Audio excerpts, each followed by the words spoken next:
বাংলায় বহু প্রচলিত ওই প্রবাদটা সত্যি হয়ে গেল। আম আর দুধ মিলে গেল, আটি গড়াগড়ি খেলো। এখানে আটিকে, আম দুধটাই বা কে?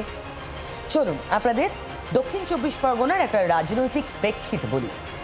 আরাবুল ইসলাম দক্ষিণ 24 পরগনার রাজনীতিতে একটা উল্লেখযোগ্য নাম। তৃণমূলের তাজা নেতা ছিলেন, তারপর কেমন নেতাতে নেতাতে মিলিয়ে পড়েছিলেন, একেবারে নোটে গাছ মুড়োনোর মতো। তারপর তো জেলও কাটতে হয়েছিল তৃণমূলের আমলেই। জেল টেল থেকে বেরিয়ে এলেন, কিছুতেই হালে পানি পাচ্ছিলেন না। শেষমেশ 26-এর ভোটের আগে টপ করে তৃণমূল ছেড়ে চলে গেলেন ISF এ। শওকত মোল্লা যেন জাত শত্রু, একেবারে সাপে নেউলে। তৃণমূলের শওকত, ISF এর আরাবুল, সে কি লড়াই!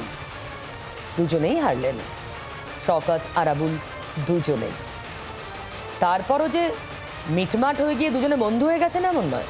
শওকত তো জেলে, তার কথা ছাড়ুন। এখন আরাবুল, তিনি ISF এর হয়ে তৃণমূলের বিরুদ্ধে বলছিলেন।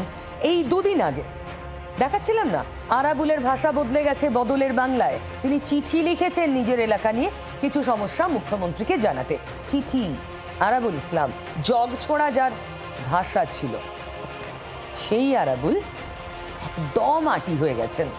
কারণ ওই এলাকার তৃণমূল আর ISF হাতে হাত মিলিয়ে আরাবুলের বিরুদ্ধে রাজনৈতিক পদক্ষেপ করছে। দুজনেই একযোগে এক স্বরে বলছে, আরাবুল নিপাত যাক।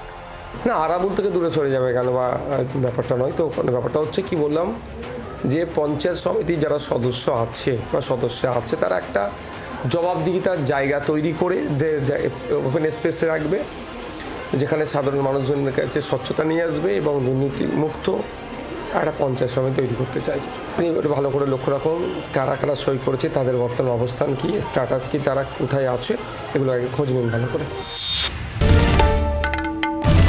বাংলার আওয়াজ, বাঙালির আবেগ, জি 24 ঘন্টা।